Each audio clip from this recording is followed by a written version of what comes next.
Hello, good morning. Kumusta na po mga friends ko diyan? How are you guys?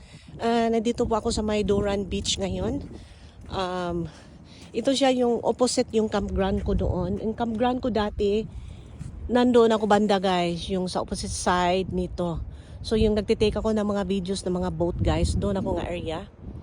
Doon, itong gitna dito sa may frame sa screen ko. Tapos dito guys, nandito ko sa kabila, ito yung tinatawag na Duran Beach Campground guys.